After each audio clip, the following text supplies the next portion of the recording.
March is right around the corner, and here are the biggest new games to keep you busy that you should know about. Today I'll be showing you the biggest games releasing in March, and hopefully if you're lost on what the next big game you should play is, or if you just need an update on what's coming up for releases, this will help you out. With familiar favorites like Assassin's Creed to new free-to-play hero shooters like Fragpunk, we got a lot of big releases to go over. Hey everyone, I'm Grime, and let's jump into it. Number 1 on our list is Fragpunk. This is a brand new hero shooter from NetEase Games, and yes, I know we have had so many live service announcements, fails, and disappointments that we're all kind of sick of them, but this one might be one to change your mind. NetEase is the developer behind Marvel Rivals, which has been wildly successful so far in its lifespan, and so far it's looking promising that they will deliver another great experience. So here's the details on it. Fragpunk will be 5 vs 5 with crossplay at launch. The big thing here is the shard card system, and each has its own unique ability. Trailers show things like a card that allows you to ricochet bullets off of walls to hit enemies around corners. There are cards that affect the weather, changing the environment from rainy or snowy that can make it hard to see enemies in the distance. There were also cards that allowed you to wield blades, hide from opponents, and even walk on the ceiling. I'm really excited to see what combinations of cards can be put together and how many other cards there will be to use. Yet with all these wacky different cards causing insane amounts of chaos to take place, you might find yourself stuck in a drawn out situation, and Fragpunk has an interesting mechanic to resolve this. There will be 1v1 duels to prevent the game from ending in a draw. High stakes gameplay and a chance to clutch the match at the end sounds really interesting. We'll have to wait and see with this one, but it's looking like Fragpunk will be a great new addition. And hey, it's free, so if you don't like it, no money lost. Give it a try, download it, but Fragpunk is releasing March 6th on PS5, Xbox, and PC. Next up we have Split Fiction. This is an action-adventure platformer that is all about the co-op experience, so much so that it can't be played single player. More on that in a moment, but first, Split Fiction is by Hazelight, who are the creative minds behind It Takes Two. The story follows Zoe and Mio, who are two authors trapped inside their own stories. Because of this, the setting bounces between science fiction from Mio and fantasy from Zoe, but it doesn't stop there. Each level has a unique gameplay mechanic to it, such as using dragons to glide over platforms or using ball droids to move over walls, and these evolve as you continue through the level. I mentioned earlier this game is a truly co-op experience, and you can't play this single player. However, the game offers Friend Pass, which means you only need to buy one copy to play with a friend, which is awesome. The developers at Hazelight are very adamant about no microtransactions or loot boxes, just good wholesome co-op fun here. Sounds like it's going to be a great time. Split Fiction is releasing on PS5, Xbox, and PC on March 6th. Alright, next up let me ask you, why is it that every cozy game is always too joyful? Think about it, it's not like work is joyful for everybody, and sometimes you don't want to work but you have to. Well, this next game on the list tackles just that issue. Wanderstop is a cozy game developed by Ivy Road and from the creator of the Stanley Parable. Following the life of a retired warrior named Alta, this game tackles the very real feelings of loss, regret, and mental health. Alta works in a tea shop that she really doesn't want to be at.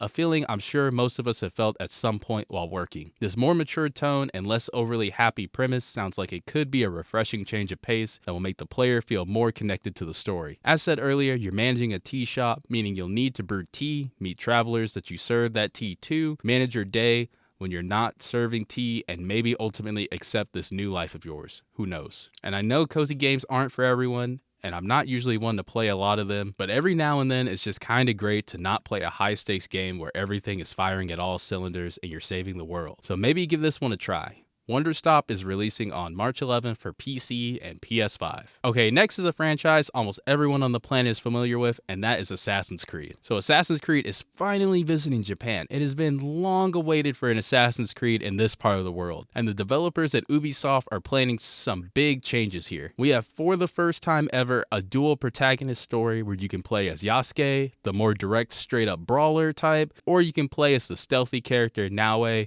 that will play as more like a traditional assassin that we're used to. Ubisoft also has pushed this game back several times, and now we know that the company as a whole is really riding on this game being a success. They're also giving away DLC if you pre-order the game regardless of which edition you get. So yeah, there's some high stakes for this game to do very well, but there's some serious concerns over the changes to include two main characters. Will this make the story lackluster? Because they have to make sure both characters can play through the levels. And the more I see gameplay of Yasuke, the more I just think, I would rather play Ghost of Tsushima. Like seriously, we've been down this road already. Yet even though Assassin's Creed has released year after year of new entries, they are at least trying to change things up and keep it fresh. And they're even putting PC players first by showing off how much work has gone into optimizing it. So I'm hoping Ubisoft can deliver a great game. Assassin's Creed Shadows is releasing March 20th on PS5, Xbox, and PC. Alright, next up is Atelier Yumia, the Alchemist of Memories in the Envisioned Land, created by Gust, who has been making Atelier games since the 1990s, and in that time they have released many of these games, with them releasing almost yearly. The story follows Yumia, an alchemist, on a journey of self-growth. But switching over to the gameplay, the big things you will be doing in this game are exploration, synthesis, and battle. Exploring the world, you will find dungeons that can be explored for new gear and weapons, and Yumia has access to a gun to help clear blocked paths and solve puzzles. There is also an energy gauge to help protect you from fall damage, and also can be used to synthesize simple items. You'll also find numerous other items that can be used for synthesis. Synthesis is how you create new items to use and give you better stats and power, and this is all in order to battle and defeat enemies. Battles use a mechanic called inner and outer range to deal damage up close or from afar. As the battle goes on, there is a mana gauge that will fill up and can be used for mana surge, which lets you use special attacks. Very cool stuff here. I haven't played an Atelier game, so this is all new to me, but it sounds interesting. But it doesn't stop there. The game also has base creation and camping for when you're out exploring long distances. Keep an eye on this one. It's looking like a great addition in this franchise. Atelier Yumia releases March 21st on PS4, PS5, Switch, Xbox, and PC. Next up is Killing Floor 3. You like gore? You like wave after wave of carnage? Then you need to have this one on your list for March. First, let's talk about what's new here. The creatures you fight, called Zeds, are completely redesigned. New movement mechanics, attacks, and upgraded AI. Each of these build up a fresh new experience for players to go through. Big arsenal of weapons including flamethrowers, shotguns, and even katanas. These can be fully customized with mods, gadgets, and different skills. But it doesn't stop there, because there are interactive environments that give you the upper hand in fights. Things like activating turrets, giant fans, and other devastating traps to kill Zeds. And graphically, there's a lot more gore. We're talking about better and more realistic dismemberment and the return of the meat system. This system gives you a lot more gore, blood, and guts, and all that visceral experience. There's also 6-player co-op with crossplay and single player also. But it's not all sunshine and rainbows, because after the most recent closed beta, some players are not impressed. There are some issues with graphics not being up to expectations, and the new specialists that are going to be available to play don't have the best personalities and voice lines. There's a lot of new changes to the sequel of Killing Floor, so I'll be keeping an eye on this one, and we'll have to see how well it is once it reaches full release. But Killing Floor 3 will be available on March 25th on PS5, Xbox, and PC.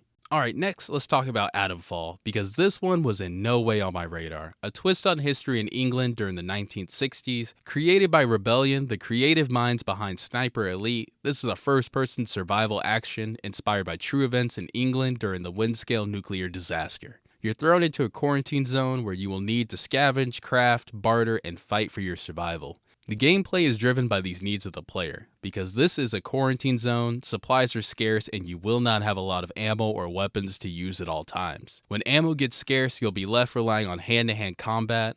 A big feature is finding leads and piecing together the wider story and uncovering the mysteries inside the quarantine zone. Yet it's not lost on me how surprisingly vibrant and good-looking the scenery of England is. However, early gameplay has shown some of the enemies' AI tend to be lacking.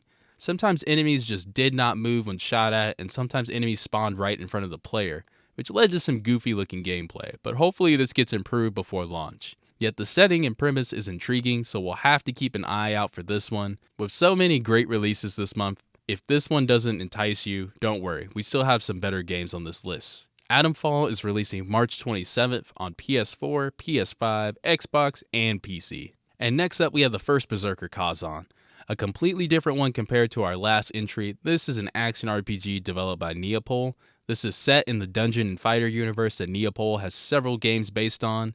Graphics wise, the game uses 3D cel shaded graphics which give it a unique look that doesn't look cheap or ugly. The story follows Khazan, a disgraced general framed for treason who is on a journey of revenge for his wrongful punishment. Now, the gameplay features a stamina gauge that decreases as you sprint or perform attacks and skills, and there's limited healing, with healing items being refilled after reaching checkpoints that you can use to level up your skills. This is similar to Bonfires and FromSoft games, and this is basically a Souls-like. And this won't be an easy cakewalk. Enemies hit hard, and you will need to treat even basic enemies with care, or you'll be restarting constantly. But I can say with certainty, so far, the gameplay proves this game has some great potential. And on March 27th, we will finally have it available to us. The First Berserker Khazan is releasing on PS5, Xbox, and PC. Alright, next is Bleach, Rebirth of Souls. This is the first new game based on the anime in 9 years.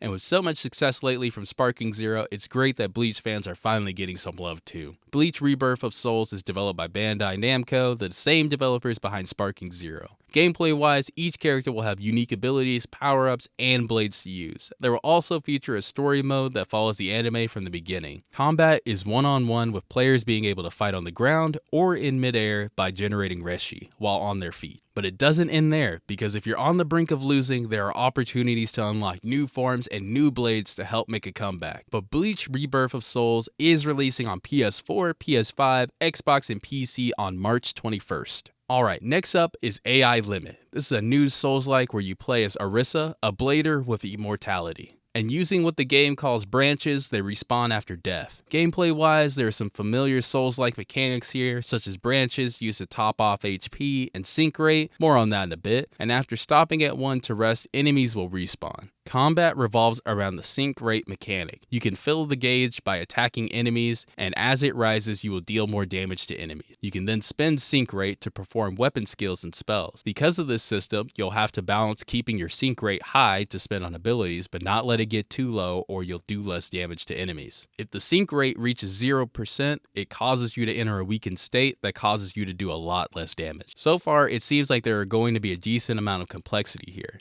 With this being a Souls-like, the enemies will not be easy. But with the First Berserker Khazan also releasing this month, it's hard to say I would pick this over the First Berserker. Maybe they're both great. Definitely probably wouldn't buy both. But hey, let me know in the comments what you think. AI Limit is releasing March 27th on PS5 and PC. We have covered so many games already, but there are still some out there that we didn't have time to go in depth on, such as the long-standing WWE 2K25 that's releasing March 14th. Age of Mythology is coming to PS5 as well after being on Xbox for a while. Another great RTS to check out on consoles, which is great. So March definitely has something for everyone. And if you like this video, give it a like, and we're closing in on 1,000 subscribers. So if you like what you see here, subscribe for more. Thanks for watching. Until next time.